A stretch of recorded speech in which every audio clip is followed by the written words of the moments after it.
देश में आज से गिद्धों की गिनती शुरू हो रही है। आपको बता दें कि 19 फरवरी तक चलेगी गिद्धों की गिनती। तो प्रदेश में 2 चरणों में गिद्धों की गणना होगी।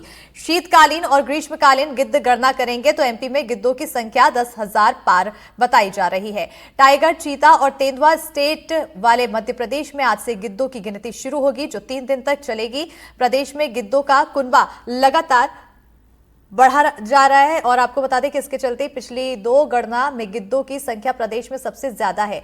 वन विभाग के अनुसार गिद्धों की संख्या एमपी में 10,000 पार है। पन्ना टाइगर रिजर्व में सबसे ज्यादा गिद्ध है, जबकि भोपाल में सफेद पीठ वाले गिद्ध पाए जाते हैं। और अब की बार गिद्धों की गिनती साल में 2 बार होगी। शीतकालीन गिद्ध गणना 17, 18 और 19 फरवरी को होगी, जबकि ग्रीष्मकालीन गिद्ध गणना 19 अप्रैल को होगी। तो आपको बताते चले कि अब गिद्धों की गणना भी यहां पर की जाएगी। शीतकालीन और ग्रीष्मकालीन गिद्ध गणना की जाएगी। एमपी में गिद्धों की संख्या 10,000 पार बताई जा रही है और ऐसे में मध्य प्रदेश में आज से गिद्धों की गिनती शुरू हो जाएगी। 19 फरवरी तक ये गिनती चलने की बात कही जा रही है। तो प्रदेश में 2 चरणों में गिद्धों की गिनती करने की बात कही गई है। ऐसे में और इसके लिए आखिर प्रोसेस क्या होगा, ये भी एक बड़ा सवाल बनता है। किस तरह से ये गणना की जाएगी, ये भी बड़ा सवाल। इन तमाम चीजों पर नजर बनी रहेगी। ज्यादा जानकारी के साथ सहयोगी अजय शर्मा जुड़ चुके हैं, सीधा रुख करेंगे सहयोगी की ओर। अजय, गिद्धों की गणना होती हुई अब आज से शुरू हो जाएगी, ऐसे में इसका प्रोसेस क्या और क्या कुछ आगे की योजना?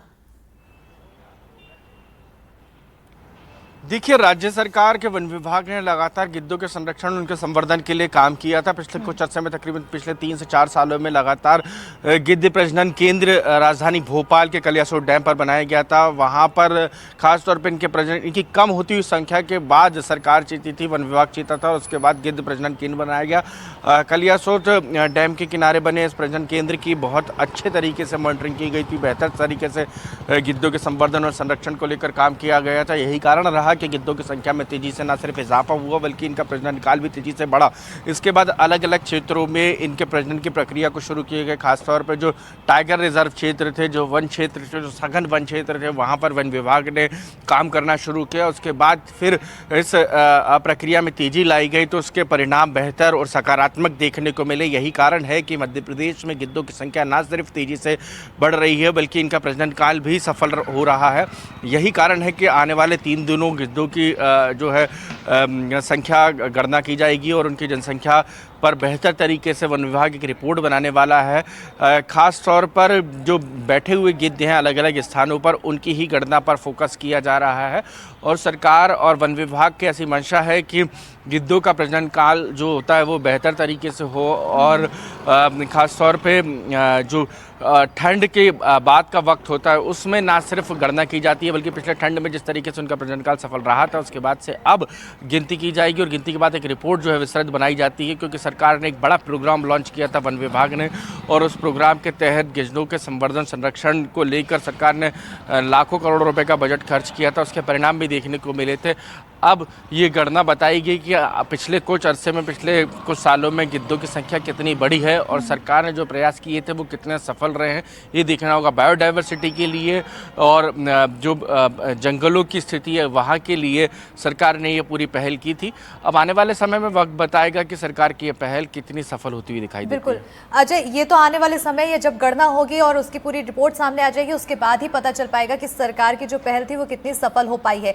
लेकिन अब आने वाले समय में ये भी देखना होगा कि सरकार और क्या इंतजाम करने वाली है इनके संरक्षण के लिए। तो कुछ इसके लिए रोड मैप तैयार किया हो?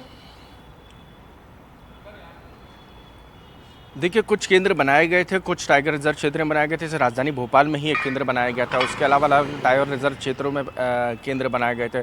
इन केंद्रों का मकसद यही था कि किस तरीके से जो गिद्ध हैं उनके प्रजनन के लिए बेहतर माहौल दिया जाए, बेहतर तरीके से उनको शिकार दिए जाए वहाँ पर, और अलग अलग इलाकों में जो रहवासी इलाका नहीं हो, जो शिकारियों से दूर हो। ख़ासतौर पर शिकारियों का संकट सबसे ज़्यादा गिद्धों पर भारी रहा था।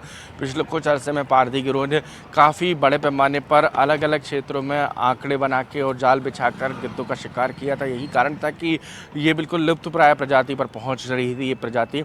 और अब मध्य प्रदेश इकलौता राज्य देश में जिसने इस दिशा में तेज़ी से काम किए हैं, जहां अब बैठे हुए गिद्धों की गिनती की जाएगी और उसके बाद आकलन लगाया जाएगा कि गिद्धों की संख्या कितनी बढ़ी और उसमें कितना इजाफा अब कहीं ना कहीं इस गणना पर नजर बनी रहेगी, ये संख्या बढ़ी है या घटी है, इस गणना के बाद पता चलेगा। और साथ ही साथ ये भी पता चलेगा कि सरकार के प्रयास कितने सफल रहे। बहुत शुक्रिया जी तमाम जानकारी देने के लिए।